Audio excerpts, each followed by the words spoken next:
Good morning YT family and જય શ્રી કૃષ્ણ. કેમ છો તમે બધા? હોપ કે તમે બધા મજામાં જશો. એકચ્યુઅલીમાં હું પણ મજામાં જ છું. અને ફર્સ્ટ ઓફ ઓલ તો તમારા બધાનું સ્વાગત કરું છું આપણા આજના નવા બ્લોગમાં. તો આજે છે 7 મે એટલે કે ચૂંટણીનો દિવસ. તો આજે આપણે ફર્સ્ટ ટાઈમ વોટિંગ કરવા જઈ રહ્યા છીએ, કારણ કે આપણે 18 વર્ષ હમણાં થોડાક સમય પહેલા પૂરા થયા અને આપણું ચૂંટણી કાર્ડ આજે આવી ગયું છે. એટલે આપણે આ જઈએ છીએ ફર્સ્ટ ટાઈમ વોટિંગ કરવા. શું કેવો માહોલ હોય કોઈ પણ જાતની કઈ ખબર નથી.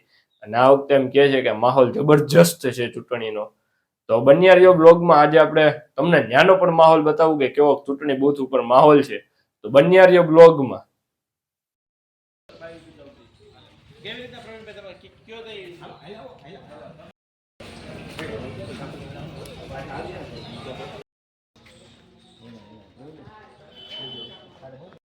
મારું નામ આર્યન નરેશભાઈ છે. હું જુનાગઢ બીકોમ અભ્યાસ કરું છું અને સાથે સાથે આજે મેં જિંદગીમાં પહેલી વાર એટલે કે આજે 7 મે એટલે કે ચૂંટણીનો દિવસ છે અને આજે મેં જિંદગીમાં પહેલી વાર મત આપ્યો છે. તો મને આમ કહેવાય કે ખૂબ અંદરથી ખૂબ આમ ગર્વ થાય છે, કારણ કે આજે મારો એક મત એવા પવિત્ર મત મારો કહેવાય તો એ એક વ્યવસ્થિત નાગરિકને પડ્યો છે. તો ફાઇનલી આપણે વોટ નાખીને આવી ગયા છીએ. અહીંયા રહ્યું નિશાન. હા, અને એમ કહું કે જે મારા બ્લોગ હજી જોવે મતદાન ન કર્યું હોય, અને આ વખતે તો આપણો બ્લોગ આવશે ત્યારે પતી ગયું છે, તો મારે એટલું જ કહેવું છે, મતદાન અવશ્ય કરવું જોઈએ. કારણ કે મતદાન એ લોકશાહી એટલે કે આપણો અમૂલ્ય મત છે. જે કોઈ એક ઘટતો હોય એને પૂછો તો ખબર પડે કે કેમ હાયરા ભાઈ. તો બન્યા રહ્યો બ્લોગમાં. અને હા, આપણો એક મત કોઈને પણ જીતાડી શકે છે અને કોઈને પણ હરાવી પણ શકે છે. તો એવું છે ભાઈ લોકશાહીનું પર્વ એટલે કે ચૂંટણીમાં અવશ્ય મતદાન કરવું જોઈએ. એ તો મારી નમ્ર અપીલ છે, કારણ કે આ બ્લોગ જ્યારે આવ્યો હોય છે ત્યારે પતી ગયું છે. તો આવતા વર્ષે ધ્યાન રાખજો અને 100% મતદાન કરજો. તો બ્લોગમાં બની રહ્યો. આજે બ્લોગમાં કંઈક નવું થોડુંક કરશું. કાલે પણ પ્રેન્ક કર્યો હતો આગલા બ્લોગમાં, તો આજે પણ પ્રેન્ક કરવાનો છે, પણ કોની સાથે કોઈ જીતે એ નક્કી નથી, પણ કરવાનો છે એ ફાઇનલ છે.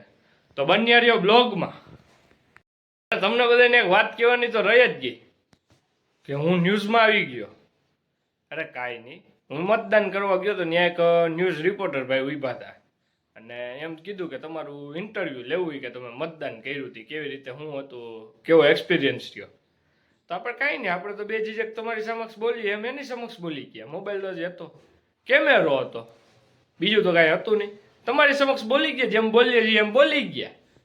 તો હું ન્યૂઝમાં આવી ગયો ભાઈ, વાયરલ થઈ ગયો, વાયરલ થઈ ગયો, વાયરલ ચૂંટણીના દિવસે થયો વાયરલ. તો આપણે આ વિડીયોને અહીંયા જ એન્ડ કરી દઈએ છીએ.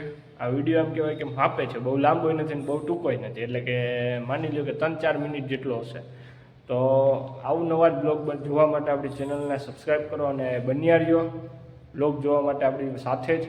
અને આ બ્લોગને એન્ડ કરી દઈએ છીએ, કારણ કે આ બ્લોગ ખોટો લાંબો ખેંચવો નથી ને બતાવવા જેવું કાંઈ છે નહીં આજે, એટલા માટે બંધ કરી દઈએ છીએ આજના બ્લોગને. અહીંયા વિરામ આપી દઈએ છીએ. અને હા, જેને પણ મતદાન ના કર્યું હોય એ અવશ્ય કરી આવજો, કારણ કે આપણો બ્લોગ આવ્યો છે ત્યારે પણ હજુ મતદાન ચાલુ જ હશે, તો કરી આવજો. અને હા, જો તમને મારા વિડીયો ગમે તો લાઇક કરો, શેર કરો એન્ડ સબસ્ક્રાઈબ કરો, અને સાથે આપેલું બેલ આઇકન દબાવી દેજો સબસ્ક્રાઈબ કરીને, જેથી તમને મારા બ્લોગની નોટિફિકેશન કાયગા મળી જાય.